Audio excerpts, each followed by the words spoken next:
Olá, estudantes! Tudo bem com vocês? Não sei vocês, mas eu já estava morrendo de saudade das nossas aulas. Meu nome é Laura e sou professora de História. E na nossa aula de hoje, aqui no Dever em Casa na TV, vamos conhecer um pouquinho mais sobre a diversidade cultural do nosso país. Antes de começar a nossa aula, aproveite e já marca sua presença. Basta apontar a câmera do seu celular para o QR Code que está aparecendo aqui na tela. Agora que você já marcou sua presença, se prepara, pois nossa aula já vai começar. Para vocês que estão nos acompanhando, essa é uma aula do segundo ciclo da EJA, a Educação de Jovens e Adultos. O eixo temático da aula de hoje é Relações Étnico-Raciais. Nosso objetivo de aprendizagem é reconhecer o caráter dinâmico da cultura, valorizar o patrimônio cultural de diferentes grupos sociais, reconhecer e respeitar a diversidade étnica e cultural da sociedade brasileira.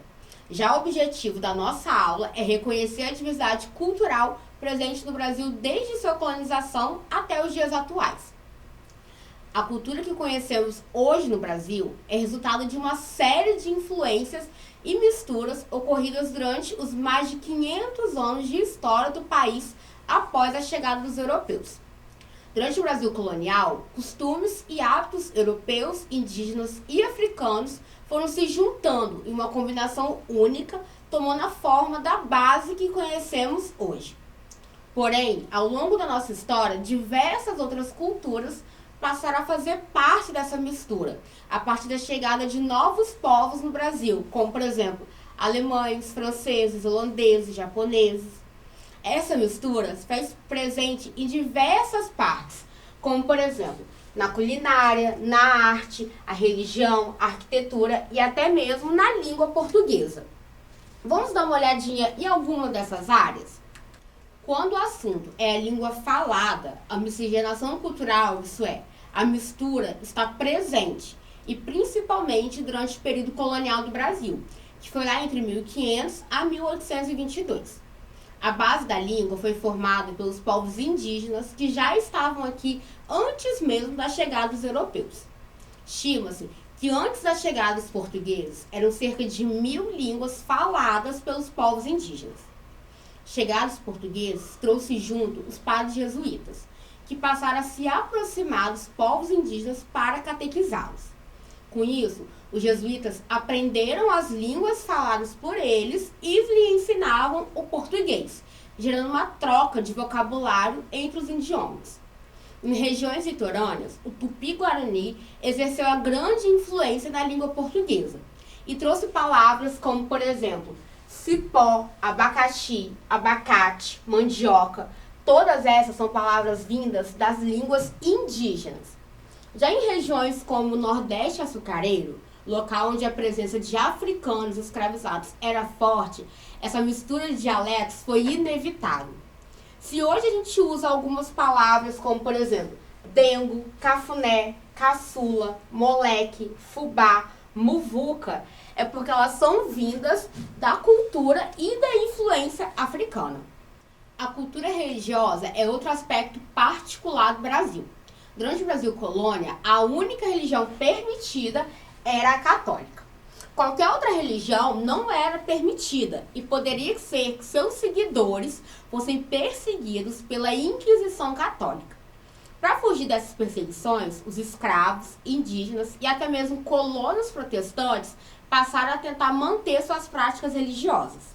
E foi a partir desse meio termo entre o catolicismo e tudo que era proibido que surgiu o sincretismo religioso, que é quando práticas religiosas, como rituais, símbolos e a organização de uma religião são incorporadas a outra. Era comum que os africanos escravizados associassem os orixás e deuses a santos católicos. Em alguns casos, as imagens dos orixás eram enterradas e por cima era colocada a imagem de um santo católico. Exemplo disso é a associação feita entre Ogum, que é um orixá guerreiro da Umbanda e do Candomblé, e São Jorge, que é um santo guerreiro do catolicismo. Mas e as manifestações artísticas e regionais? Nisso o Brasil tira de letra. Além da influência de diversos povos que acabamos de ver, o regionalismo também contribuiu para a vasta diversidade do nosso país. festas e danças como o frevo, o bumba meu boi, as cavalhadas e o samba fazem parte dessa mistura. A capoeira, por exemplo, é uma mistura de dança, jogo e luta praticada pelos africanos e seus descendentes no Brasil. E não era muito bem vista pela elite colonial brasileira, o que fez com que ela fosse combatida e até mesmo proibida. Outro exemplo de movimento artístico no Brasil é o Festival Folclórico de Parintins, lá no Amazonas. O festival conta com uma mega estrutura e 3 dias de desfiles de bois alegóricos que trazem a história do povo brasileiro e principalmente do povo indígena em seus desfiles. E como a gente está falando de diversidade artística, para a aula de hoje eu trouxe um convidado super especial. Ele é artista, professor, pesquisador e produtor cultural. Vem pra cá, Winnie Rocha. Ei, Laura. Felicidade estar aqui falando pra galera de Cariacica. Isso mesmo, foi um prazer ter você aqui na nossa aula hoje. E hoje a gente vai conversar um pouquinho mais sobre a diversidade cultural. Vamos dar uma sentadinha aqui? Vamos. Bom, Winnie, a gente está aqui hoje nessa aula aqui da EJA falando para os alunos como que é a diversidade cultural no nosso país. E para você, como que você enxerga essa diversidade cultural hoje aqui no Brasil? Então, a diversidade eu acho que é uma marca do nosso país. A nossa história é construída a partir dessa junção, né?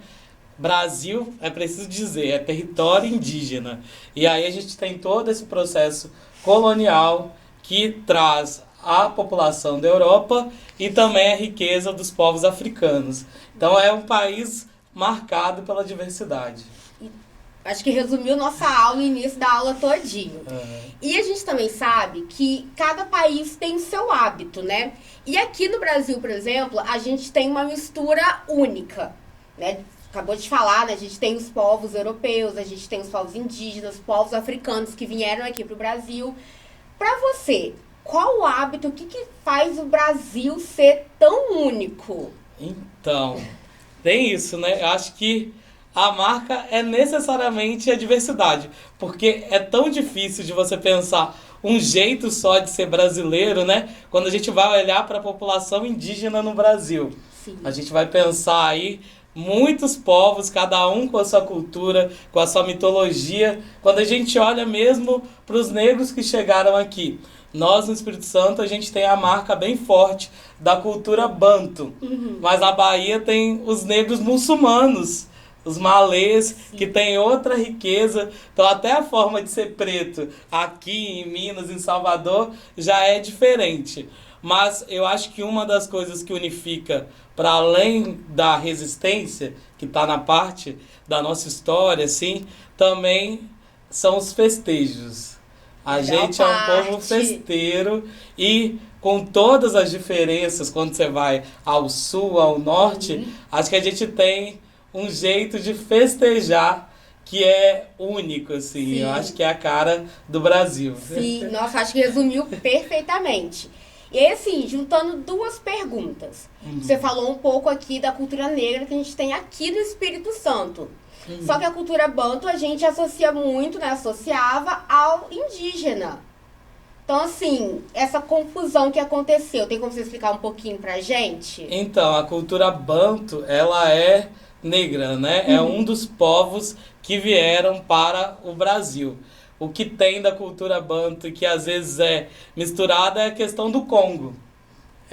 O Congo capixaba, que é uma das marcas da nossa cultura, ele por muito tempo foi miscigenado, né? Misturado, Sim. o que acaba apagando esse protagonismo mesmo do povo negro. A gente tem, por conta do processo civilizatório da colonização, essa miscigenação, essa mistura. Só que ela não pode apagar as marcas históricas, né? Quando a gente fala de Congo, a gente está falando sobre o rei de Congo, né? Então, é uma festa dos negros capixabas para o rei de Congo.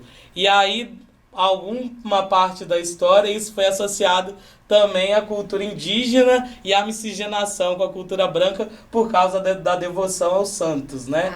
Que é aquela palavra que também a gente tem que saber, que é o sincretismo. Isso, que a gente já viu um pouquinho, né? Os alunos de casa também já viram um pouquinho na aula de hoje. A gente falou sobre essa parte do sincretismo, que é essa mistura de elementos em várias religiões. Acho que é por isso que houve essa confusão. O sincretismo, ele tem isso, né? Às vezes ele alterna, às vezes ele mistura, às vezes ele troca, né? Mas é uma tecnologia africana para resistir à cultura negra. Então, o Congo eu acho que é uma das grandes marcas, inclusive, do Espírito Santo e vem da cultura banto, da cultura africana que chegou até aqui.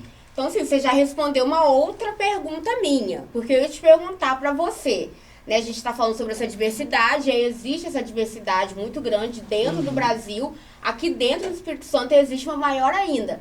Para você, tirando a muqueca, o que mais é capixaba? O que define o capixaba? Gente, a gente tem essa relação, né? Indígena com o mar, né? E aí a muqueca traz muito isso. E o Congo, que é uma música...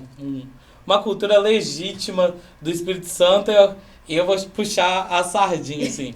E a gente tem outras expressões que aqui no Espírito Santo são feitas de formas diferentes. Igual quando a gente olha o samba mesmo e as escolas de samba, a gente tem muita referência do Rio de Janeiro. Mas aqui a gente tem marcas específicas, né? A galera até fala que a gente faz um samba com gado. E aí Cariacica tem a Boa Vista, que acaba sendo uma marca também da nossa cidade. Então acho que é isso, a gente vai definir aqui, né, que o capixaba é isso, essa mistura de várias coisas. É a diversidade que a gente está vendo na nossa aula de hoje, que acontece em todo o Brasil e aqui no Espírito Santo não ia ser diferente. Sim. Agora vocês aí de casa, conseguiram ver quanta coisa a gente conseguiu retirar só dessa conversa? Mas calma que ainda tem mais algumas coisas para acontecer na aula de hoje, hein? E para enriquecer ainda mais a nossa aula de hoje, a gente vai continuar aqui com o nosso super quiz de história de hoje. Vamos lá. E o Winnie, funciona da seguinte maneira. Vão ser perguntinhas de múltipla escolha para você e para o pessoal lá de casa, sobre os assuntos que a gente viu na aula de hoje. Então assim, tá super fácil, hein? Mas antes, o pessoal de casa que ainda não marcou a presença, não perde tempo, gente. Basta apontar a câmera do seu celular pro QR Code que vai estar aparecendo aqui na tela. Questão número 1, então. Quais povos foram responsáveis pela formação da base cultural do Brasil? Letra A, indígenas, holandeses e japoneses. Letra B, indígenas, europeus e africanos. Letra C, africanos, europeus e alemães.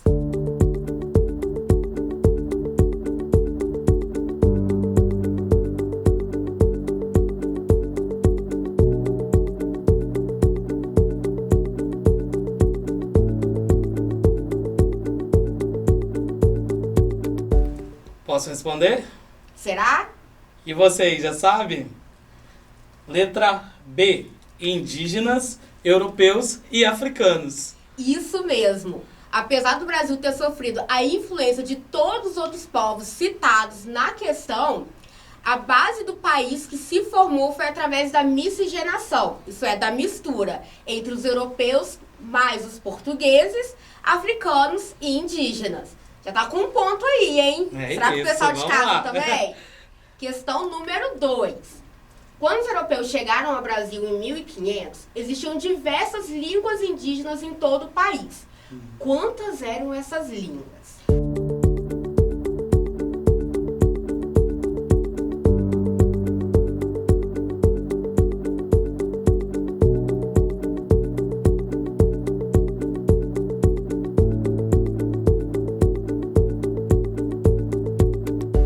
Então, pensando aí que a gente tinha vários povos por aqui, eu sei mais ou menos essa resposta. Será? Ó, alternativa A, 60, alternativa B, 200 ou alternativa C, 1000.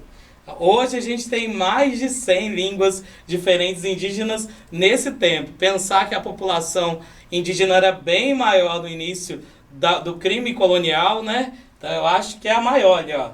A C. C. Com certeza acertou. Eram cerca de 1.000 línguas que eram faladas em todo o Brasil. E devido ao tamanho do nosso país e a diversidade dos povos que estão aqui hoje. E é exatamente isso que você falou. Esse número hoje cai para mais ou menos 154 línguas faladas aqui no Brasil. Você vê como tem diversidade. Exatamente.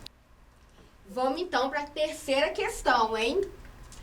Questão número 3. Qual desses movimentos artísticos que vimos hoje chegou a ser proibido no Brasil?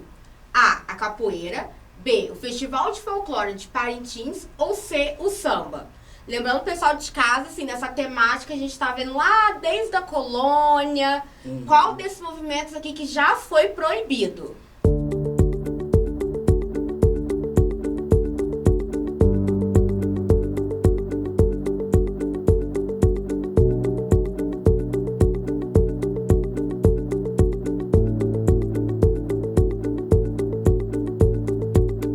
Essa aqui eu fiquei na dúvida, tá? Mas eu vou marcar a letra A, capoeira. Será que vai fechar? 3 pontos? É a letra A, capoeira. Durante o Brasil Colônia e também o Brasil Império, a capoeira era mal vista por ser de origem africana. E chegou mesmo a ser proibida e quem praticasse tinha risco de ser preso. A gente tem isso continuamente na história do Brasil, né? Depois, na virada do século XIX para o século XX, também o samba foi proibido. A gente pode até falar do funk, né? E do hip hop. A gente pensar que a cultura negra ainda é perseguida no nosso país. Exatamente. E Winnie, gostaria muito de agradecer a sua participação na nossa aula de hoje. E eu espero que o pessoal de casa, assim como você, tenha acertado todas as questões, hein? Muito obrigada pela presença na nossa aula, viu? Eu que agradeço, Laura. E também agradeço vocês por acompanhar um pouquinho dessa história. Nossa, vimos bastante coisa hoje, né? Que tal darmos uma relembrada? Mas antes, se você ainda não marcou presença na nossa aula, basta apontar a câmera do seu celular para o QR Code que está aparecendo aqui na tela. Vimos que a base cultural do Brasil se formou a partir da miscigenação entre indígenas, africanos e portugueses. Que essa mistura influenciou diversas áreas, como a língua que falamos, que passou a agregar palavras indígenas e africanas. A religião, que incorporou ritos de outros povos que tiveram sua liberdade religiosa excluída, além dos movimentos artísticos, que além da influência indígena, europeia e africana, a cultura brasileira também sofreu a influência regional. Tivemos também a conversa com o convidado Winnie Rocha sobre a diversidade cultural no Brasil e, claro, nosso estado, Espírito Santo, mostrando a enorme teia de culturas presentes no país, fazendo valer o título de ser um país multicultural. Na aula de hoje, vimos como o nosso país é diverso. E para poder comprovar isso, no desafio de hoje, vocês vão enviar para a gente 2 itens distintos que são características aí da sua região. Pode ser uma fala, uma dança, uma festa. Para compartilhar essa dica com a gente, basta apontar a câmera do seu celular para esse QR Code que está aqui na tela, que vocês serão redirecionados para o nosso WhatsApp. Ou, se vocês preferirem, pode anotar o nosso número. É 27 9966 10143. Serão vocês, hein? Nossa, que aula super animada tivemos hoje, né? Espero que vocês tenham gostado de conhecer um pouquinho mais sobre a diversidade cultural do nosso país. E não se esqueçam de apontar para esses QR Codes aqui e seguirem a gente lá nas redes sociais, hein? Lembre-se, mesmo distantes, estamos juntos. Nos vemos na próxima aula aqui no Dever em Casa na TV. Até lá!